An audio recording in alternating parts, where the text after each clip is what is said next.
Hello physicists and welcome. In this session we'll be covering Kinematics Part 1, Constant Velocity Motion.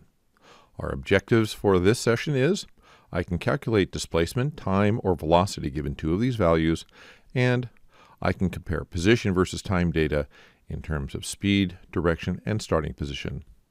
Let's get started. Hey, let's start with a couple of definitions. First is kinematics. Kinematics is the study of motion. It's not concerned with how or why an object is moving. If I have an airplane moving, I'm not worried about if the engines are working or why it flies through the air. I'm only looking at its motion.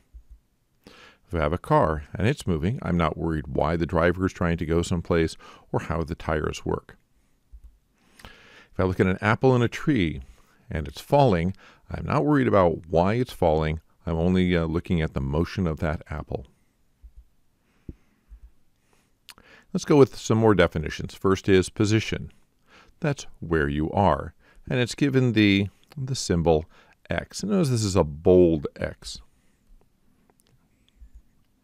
We want to know where we are at a particular time. If we're looking at motion, that position will change as time changes. It's measured from an agreed upon origin. In math or in science, we'll look at a coordinate system like here. In everyday life, we might look at it compared to some landmarks, such as the ferry building. We see how far we are away, 50 meters, but it's important to also know what the direction is. If you told a friend of yours you would meet them 50 meters from the ferry building, you might have to tell them, hey, I'm 50 meters south. If they were looking 50 meters north, they wouldn't find you. Next word we'll look at is displacement. And it's how far you are from some initial position. And it's given this interesting symbol. It's given delta x, delta meaning change of, and this x is our position. So it's a change of position. It's also important to know the direction as well. It's given the equation, the change of position, which can be read as displacement, is our final position minus our initial position. And our initial position is our position when the time is equal to 0. Our final position, listed as x sub f, is our final position. So let's say I start someplace, I end up some other place. My displacement is the distance, or the separation, and the direction between the two. This arrow represents the value for delta x. Hey, so I did use the word distance. Now, distance in physics has a different meaning than it may have in everyday life. We're talking about how many steps we take. Okay, let's say I start here, I end up here. Our displacement could be described by that arrow from where I start to where I finish. But the distance would be how many steps it takes to get from one place to the other. So I may have a much greater distance than my displacement. Distance also isn't concerned with direction, just how many steps I've taken. An example of where distance and displacement could be very different. The Indianapolis 500 motor race. 500 refers to the distance of the race, 500 miles. But the cars start and finish at this, let's see, the start and finish line. It's 2.5 miles around, and they go around this 200 times. So at the end of the race, they've gone a distance of 500 miles, but their displacement is 0. As we are looking at kinematics, we're looking at how objects move. And an important definition here will be speed. The rate an object's position is changing. Okay. This is a rate, time, distance problem similar to what you've had in middle school, okay, where the rate times the time is equal to the distance. In this case, the rate is our speed. So it will say speed times time is distance. Let's go ahead and divide each side by time, and we could restate this saying that speed is equal to the distance times the time. Let's look at an example for this car. Okay, we're going to let it run for a couple of seconds and see how far it's gone. So we'll go from our starting line, let it go for 2 seconds. We have a new position. Over that time, it's traveled 50 meters. let's see if we can figure out what the speed is. And take that 50 meters divided by the 2 seconds. 50 divided by 2 would equal 25 meters per second. But velocity is speed with direction. Give you some examples. Our direction could be north or south, to the left or to the right. It could be in a plus direction or a minus direction. Hey, both our donkey and our car are traveling at the same speed, but their motion is very different because they have different velocities. One is to the left, one is to the right. When we worry about our speed with the direction, we refer to that as a vector. So a vector in math or science is a measurement with an amount, that's also called magnitude, and a direction. Some examples of vectors that we're going to look at are position and velocity. Those are amounts with a direction. Something that's not a vector in math or science is referred to as a scalar. And examples of that are time, distance, and speed.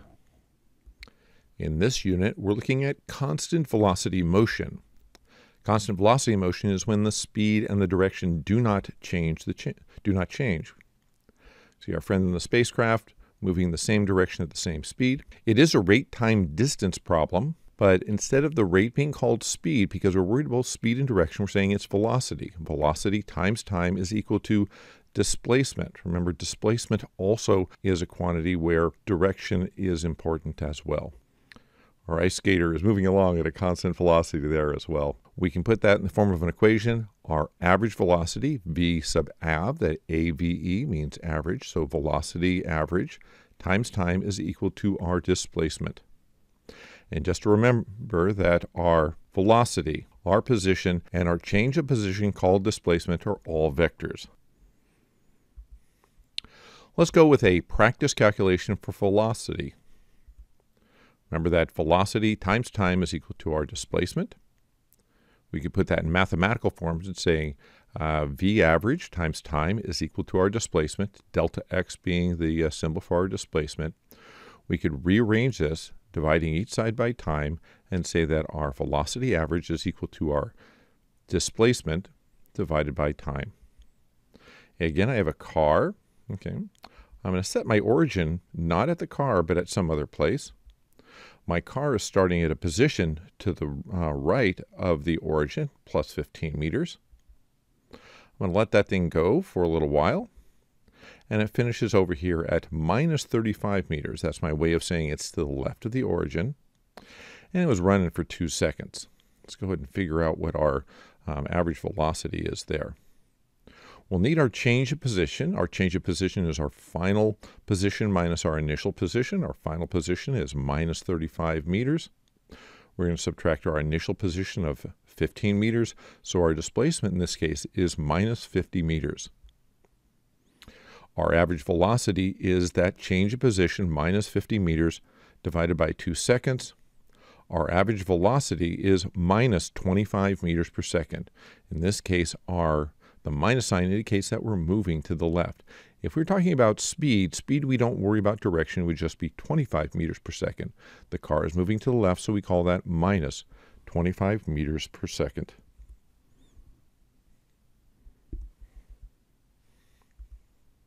Okay, so just remember, in constant velocity motion, speed and direction do not change. An example of constant velocity motion. Another example of constant velocity motion.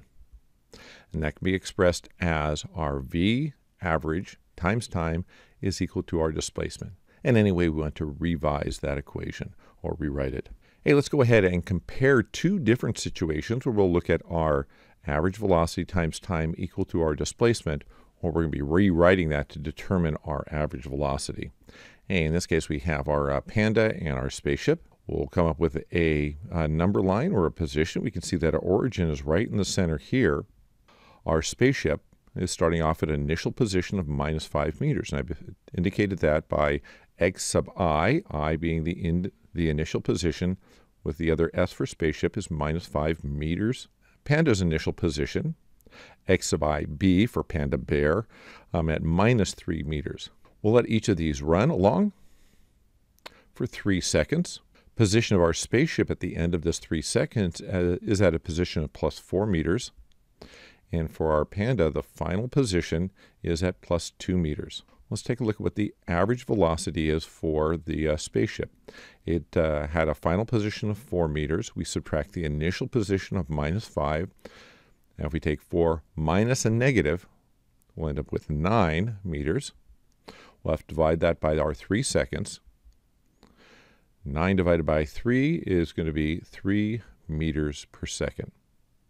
Let's look at the panda. Again, our velocity is going to be our change of position. Our final position was 2 meters. We're going to subtract a negative 3. If we subtract a negative number, that's going to be the same as adding. So I'll have 5 meters divided by 3 seconds. 5 divided by 3, roughly 1.67 meters per second. Looks like we're about ready to wrap things up. So as a review, can you now calculate displacement, time, or velocity given 2 of these values? And can you now compare position versus time day in terms of speed, direction, and starting position? For now, that's physics.